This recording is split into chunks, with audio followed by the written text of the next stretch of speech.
Bonjour Sergueï. Bonjour Bob. Alors aujourd'hui on est au salon du polar de Montigny-les-Corbeilles. La thématique bien entendu c'est musique et polar. Vous ferez partie de la table ronde tout à l'heure. Et vous êtes complètement dans cette thématique puisque vous avez sorti le rap de la butte, c'est ça? Le rap de la butte aux Cailles. De la butte aux Cailles même. Le quartier de la butte aux Cailles. Ça c'est un roman jeunesse qui parle de musique bien entendu et qui est un polar en même temps. Est-ce que vous pouvez nous décrire le pitch en quelques minutes? Le rap de la butte aux Cailles en fait fait partie d'une série, c'est la série Niki Java. Le principe c'est un peu ce qui se passait avec Léo Mallet, c'est une enquête dans chaque arrondissement parisien. Donc là la butte aux Cailles c'est le 13e. Ouais. Et donc le héros Niki est très porté sur la musique, mais surtout sur les chansons, les chanteurs à texte. On va dire un grand écart entre Brassens, Léo Ferré, voire même Renaud, puisque c'est un petit gars d'aujourd'hui. Et par contre, son meilleur ami, lui est d'origine sénégalaise. C'est un grand balèze qui fait de la boxe et c'est un fan de rap. Et dans ce bouquin, j'en profite un peu sur le plan pédagogique, on va dire, puisque c'est une série qui est prévue pour les jeunes 13-15 ans. Ouais. J'explique un peu les origines du rap, d'où ça vient, et avec un petit crochet du côté du reggae. Et donc voilà, il y a un clin d'œil à la musique, mais enfin on en parle beaucoup dans ce bouquin. Alors la musique évidemment c'est ce polar, parce que c'est dans l'actualité, c'est ce polar jeunesse que vous venez de sortir, mais vous avez aussi travaillé sur une série rock, polar rock. Comment ça s'est passé? Comment est née cette série-là? Alors cette série-là, c'est un éditeur du sud de Perpignan, l'éditeur c'est Mare Nostrum, qui m'a proposé, puisqu'il savait que j'étais un ancien rock'n'roller, qui avait un groupe dans les années 70-80, groupe plutôt garage, ça frisait même le punk au début.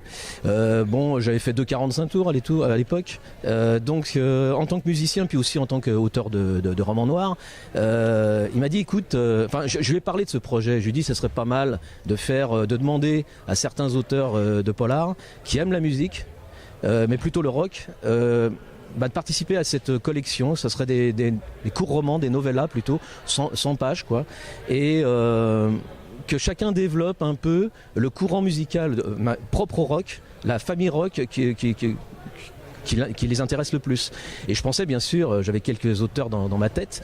Alors bien sûr, ces bouquins il n'y en a eu que 5, la collection hélas a dû s'arrêter financièrement. C'est le gros problème d'aujourd'hui de beaucoup de collections ou d'éditeurs quoi, mais ça a bien fonctionné. Alors on avait Jean-Bernard Puig qui avait fait un truc sur le punk, quand je dis un truc, un texte.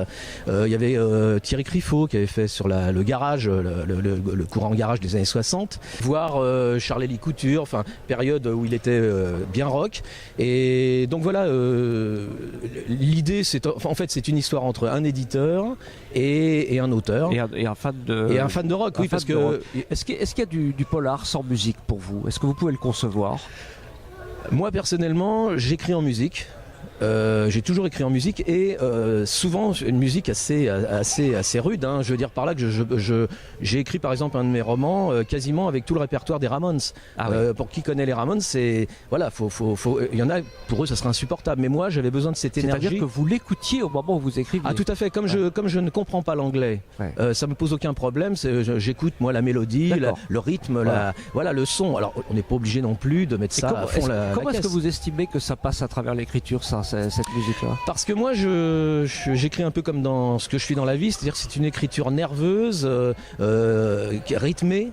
Donc moi je me sers de mon clavier. D'ailleurs j'ai un clavier à l'ancienne. Je n'aime pas les claviers tactiles. Moi c'est vraiment, faut que j'entende le bruit des lettres.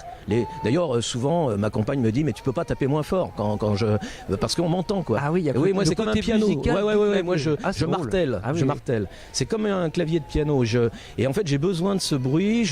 Et souvent c'est vrai que j'écris avec certains passages des chapitres avec hargne. Et je suis carrément dans mon trip, dans la musique et dans le rock'n'roll. Oui, alors il n'y a pas que le rock, je suis aussi très porté sur la country, le country rock. Donc ça peut être plus balade, des gens comme Steve Earle ou Johnny Cash, donc c'est quand même plus cool. Plus soft quand même, ouais. Mais j'ai besoin de ça. Ça me berce, c'est pas le terme. Ça vous entraîne, on va dire plutôt. Voilà. Oui, tout à fait. Ouais. Bon, en tout cas, merci pour ce témoignage et puis je vous souhaite un excellent salon et puis à tout à l'heure pour la table ronde. Merci Bob.